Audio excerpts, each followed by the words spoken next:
रात के 2 बजे का समय था।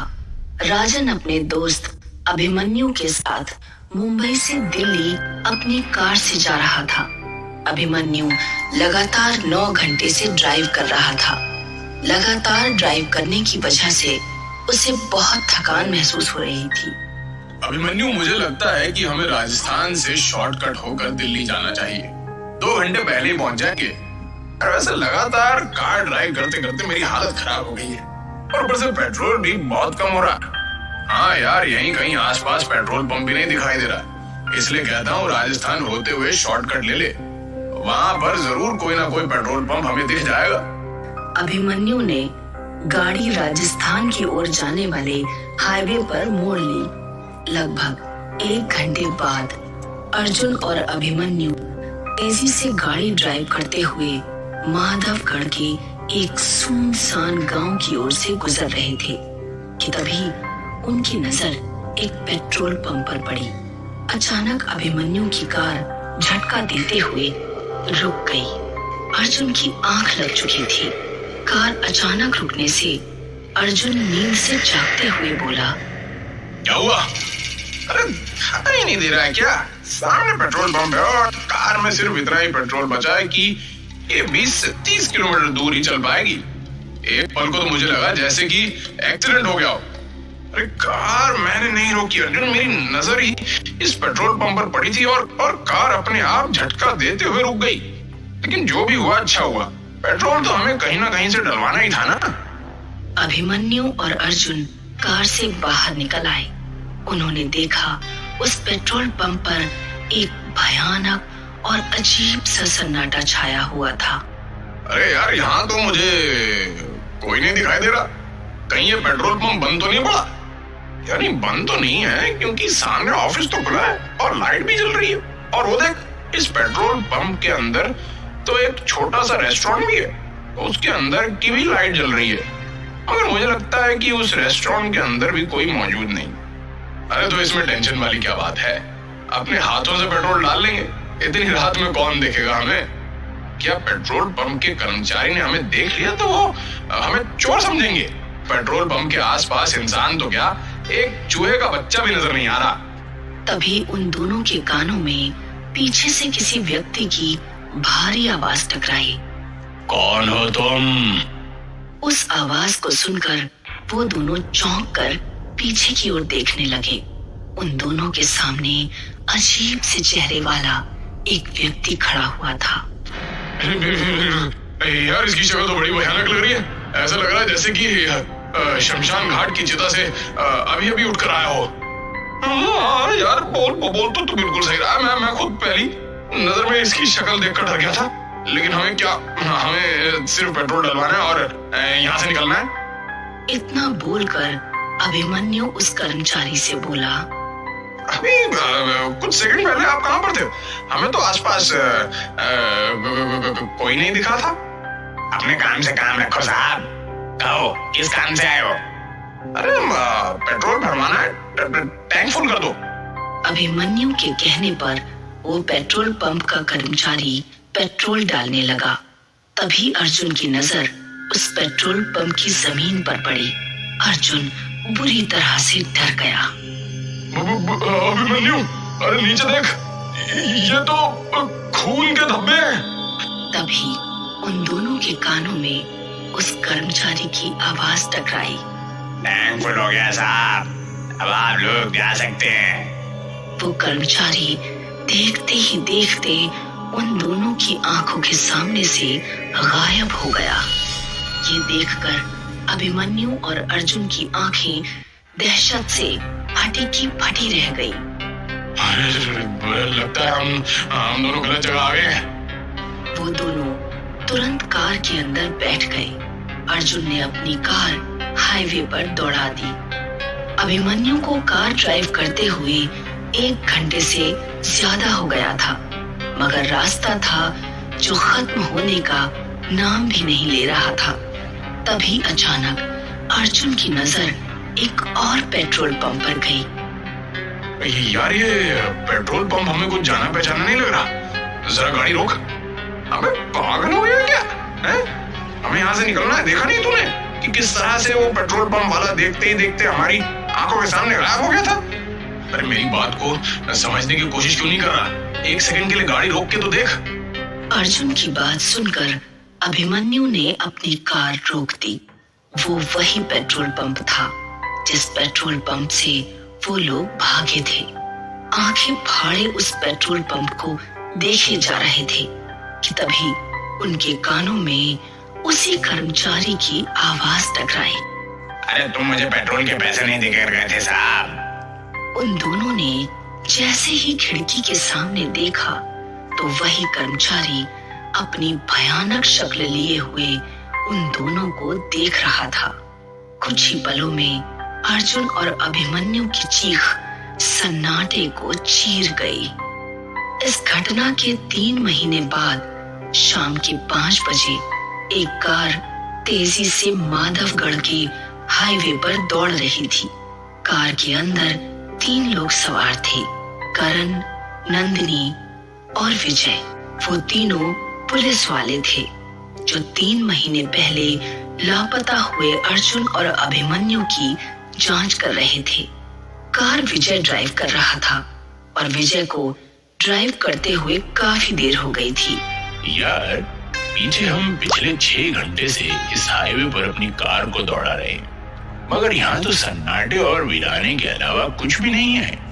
अरे मेरी भी कुछ समझ नहीं आया है, आखिर ये अर्जुन और अभिमन्यु रात के इस वक्त इस सुनसान इलाके में कर क्या रही थी? उनके मोबाइल की आखिरी लोकेशन इसी जगह के आसपास की है यार।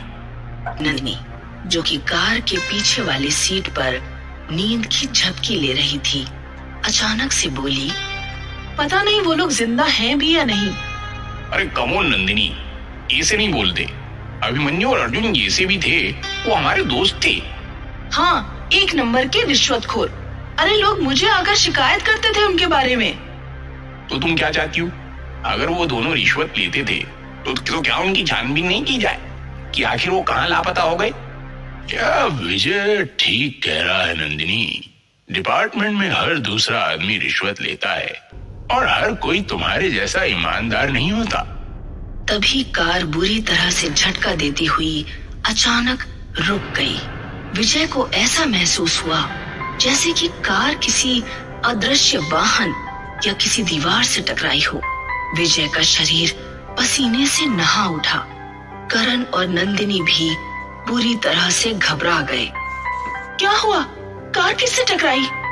नहीं नंदिनी, कार अचानक झटका देते हुए रुक गई। तभी करण की नजर एक पेट्रोल पंप पर पड़ी। यार वो देखो सामने पेट्रोल पंप है, क्यों ना हम उस पेट्रोल पंप पर जाकर पूछताछ करें? करण सही कह रहा है विजय। कार पेट्रोल पंप के ठीक सामने रुकी थी। विजय, करण और नंदिनी कार से उतर गए और उस पेट्रोल पंप के अंदर चले गए। पेट्रोल पंप पर कुछ लोग मौजूद थे। वो तीनों पेट्रोल पंप के अंदर बने हुए एक रेस्टोरेंट के अंदर घुस गए। रेस्टोरेंट के अंदर कुर्सियां मौजूद ना होकर चारपाइयां मौजूद थीं, जहां पर कुछ गांव के लोग बैठे हुए भोजन कर रहे थे कि तभी विजय नंदिनी से बोला, मैं अभी आता हूँ। मैं भी तेरे साथ चलता हूँ यार, थोड़ा हाथ मुंह भी धो लूंगा। नंदिनी वहां पर अकेली थी और वहां मौजूद लोगों को देख रही थी। नंदिनी एक पुलिस वाली थी। तभी नंदिनी के सामने एक अजीब सा दिखने वाला व्यक्ति आकर खड़ा हो गया। खाने में क्या लेंगी आप? फिलहाल तो मुझे 1 कप चाय की जरूरत है। 1 कप चाय ले आओ। कुछ देर बाद वो लड़का नंदिनी को चाय देकर चला गया। उसने देखा कि कप के अंदर किसी इंसान की कटी हुई उंगली थी। नंदिनी चीखती हुई उस रेस्टोरेंट से निकलकर भागने लगी। अरे क्या हुआ नंदिनी, तुम इतनी घबराई हुई क्यों हो? और ये तुम्हारे माथे पे पसीना कैसा? ये पेट्रोल पंप अजीब सा है करण। इतना कहकर नंदिनी एक ही सांस में सारी घटना उन दोनों को बताने लगी। नंदिनी की बात सुनकर वो दोनों नंदिनी को बहुत गौर से देखने लगे। अरे लगता है तुम्हारे ऊपर थकान हावी हो गई है। करण और विजय ने जब अंदर जाकर देखा, तभी रेस्टोरेंट के अंदर मौजूद लोग एक साथ भयानक हो गए। देखते जाओ, अपनी जान बचाकर भागो यहाँ से। करण और नंदिनी फुर्ती से वहां से निकल गए, मगर विजय नहीं निकल सका। विजय की दर्दनाक चीख सन्नाटे को चीर गई। हमें जल्दी से अपनी कार में बैठना होगा। अरे कार में कैसे बैठेंगे नंदिनी? कार कहीं आसपास नजर ही नहीं आ रही है। क्या मतलब नजर नहीं आ रही है? यही तो खड़ी थी, कहाँ गई? अरे हम दोनों को अब बातें करने में अपना वक्त बर्बाद नहीं करना चाहिए। जितनी तेज भाग सकते हो मेरा हाथ पकड़कर भागो। वो दोनों उस पेट्रोल पंप से दूर भागने लगे। वो दोनों बहुत देर तक हाईवे पर दौड़ते रहे। उन दोनों की सांस फूलने लगी। तभी नंदिनी चीखती हुई करण से बोली, अब तो उसी जगह वापस आ गए हैं करण। ध्यान से देखो, हम दोनों ने यहीं से तो भागना शुरू किया था। वो सामने पेट्रोल पंप है। करण की सांसें हलक में अटक कर रह गई। वो ठीक उसी पेट्रोल पंप के सामने ही थे। तभी उन दोनों के कानों में विजय की आवाज टकराई। अरे तुम दोनों मुझे अकेला मरने के लिए छोड़ गए? विजय एक भयानक शक्ल में क्रोध भरी नजरों से उन दोनों को देख रहा था। तुम दोनों को मुझे भी साथ लेकर चलना पड़ेगा। तभी उन दोनों के कानों में अर्जुन और अभिमन्यु की आवाज टकराई। विजय सही कह रहा है। तुम दोनों विजय को रेस्टोरेंट में अकेला छोड़कर भाग गए। करण और नंदिनी ने देखा तो उनके सामने अभिमन्यु और अर्जुन भी अपनी भयानक शक्ल लिए हुए खड़े थे। अचानक अभिमन्यु ने करण की गर्दन उसके धड़ से अलग कर दी और उसका सर नंदिनी के पास फेंक दिया। नंदिनी चीखती हुई अपने शरीर की पूरी ताकत लगाकर दोबारा भागने लगी। उसकी सांस फूल रही थी, मगर उसने अपने कदम नहीं रोके। कौन हो तुम?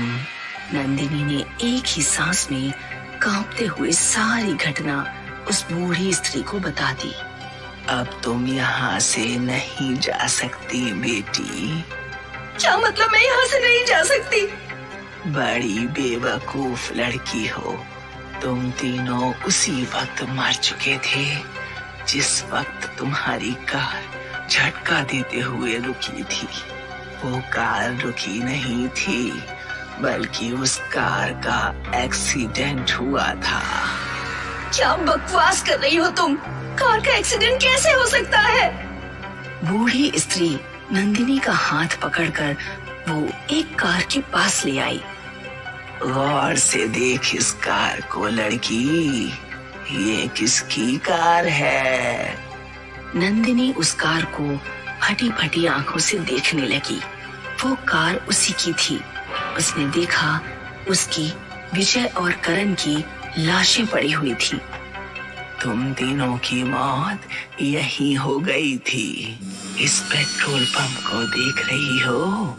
ये हॉन्टेड पेट्रोल पंप है, भूतिया पेट्रोल पंप। इस पेट्रोल पंप पर जो भी आता है हमेशा यहीं पर कैद होकर रह जाता है, और यहाँ जो भी वाहन आते हैं अदृश्य हो जाते हैं। तुम्हारी कार किसी एक अदृश्य वाहन से टकराई थी।